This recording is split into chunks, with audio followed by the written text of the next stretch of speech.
पाणिनि ने इस मत को स्वीकार किया, किंतु इस विषय में कोई आग्रह नहीं रखा और यह भी कहा कि बहुत से शब्द ऐसे भी हैं जो लोग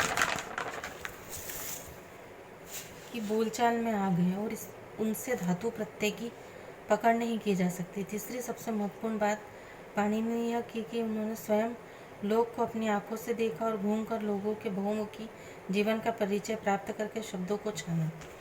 इस प्रकार से कितने ही सहस्त्र शब्दों को उन्होंने इकट्ठा किया।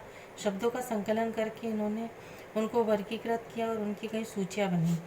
एक सूची धातु पाठ की थी जिसे पाणिनि ने अष्टाध्यायी से अलग रखा है। उसमें 1943 धातुएं हैं। धातु पाठ में दो प्रकार की धातुएं हैं। नंबर एक, जो पाणिनि से पहले साहित्य में प्रयुक्त हो चुकी थी, और दूसरी वे जो लोगों की बोलचाल में उन्हें मिली। उनकी दूसरी सूची में वेदों के अनेक आचार्य थे, किस आचार्य के नाम से कौन सा चरण प्रसिद्ध हुआ और उसमें पढ़ने वाले छात्र किस नाम से प्रसिद्ध थे और उन छंद या शाखाओं के नाम क्या थे, उन सबकी निष्पत्ति भिन्न भिन्न प्रत्यय लगाकर पाणिनि ने दी।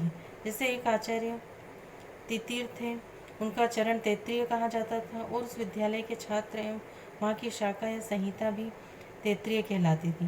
पाणिनि की तीसरी सूची गोत्रों के संबंध में थी। मूल 7 गोत्र वैदिक युग से ही चले आते थे। पाणिनि के काल तक आते आते उनका बहुत विस्तार हो गया था। गोत्रों की कई सूचियाँ स्रोत सूत्रों में हैं, जैसे बोधायन स्रोत सूत्र में जिसे महाप्रवर कांड कहते हैं। किंतु पाणिनि ने वैदिक और लौकिक दोनों भाषाओं के परिवार या कुटुंब के नामों की एक बहुत बड़ी सूची बनाई, जिसमें आस्त्र गोत्र और लौकिक गोत्र दोनों थे। छोटे मोटे पारिवारिक नाम या अल्लों को इन्होंने गोत्रावयव कहा। एक गोत्र या परिवार में होने वाला दादा, बूढ़े एवं चाचा, पिता, पुत्र, पौत्र आदि व्यक्तियों के नाम कैसे रखे जाते थे, इसका ब्यौरेवार उल्लेख पाणिनि ने किया है। 20 सूत्रों के साथ लगे हुए गणों में गोत्रों के अनेक नाम पाणिनि के गणपाठ नामक परिशिष्ट ग्रंथ में पाणिनि की चौथी सूची भूगोलिक थी। पाणिनि जन्म स्थान उत्तर पश्चिम गांधार, ग्राम 500 किलोमीटर, प्रत्येक की लगभग 10 सहस्त्र जनसंख्या। इसको 2 भागों में विभाजित करेंगे, सुनेत्र और सिरसा। सुनेत्र और शेरसिंह। पाणिनि ने पंजाब के मध्य भाग में खड़े होकर अपनी दृष्टि पूर्व और पश्चिम की ओर दौड़ाई। उन्हें 2 पहाड़ी इलाके दिखाई पड़े।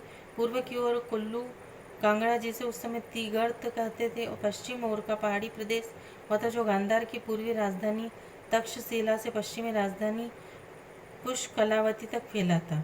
इसी में वह प्रदेश था जिसे आप कबायली इलाका कहते हैं और जो सिंधु नद के उत्तर से दक्षिण तक व्याप्त था और जिसके उत्तरी छोर पर सोबीर वर्तमान सिंध था। पाणिनि ने इस प्रदेश में रहने वाले कबीलों की विस्तृत सूची बने और संविधानों का अध्ययन किया। इस प्रदेश को उस समय ग्रामीणीय इलाका कहते थे, क्योंकि इन कबीलों में, जैसा आज भी है, उस समय भी था, ग्रामीणी शासन की प्रथा थी और ग्रामीणी शब्द उनके नेता या शासक की पदवी थी। इन जातियों की शासन सभा को उस समय जिरगा कहते हैं और पाणिनि के युग में उसे बात्र युग संघ या गण कहते थे। वस्तुतः सब कबीलों के शासन का एक प्रकार न था, किंतु वे संघ शासन के विकास की भिन्न भिन्न अवस्थाओं में थे। पाणिनि ने वात्र और पुग इन संज्ञाओं से बताया कि इनमें से बहुत से कबीले उत्सव जीवी या लूटपाट करके जीवन बिताते थे, जो आज भी वहाँ के जीवन की सच्चाई है।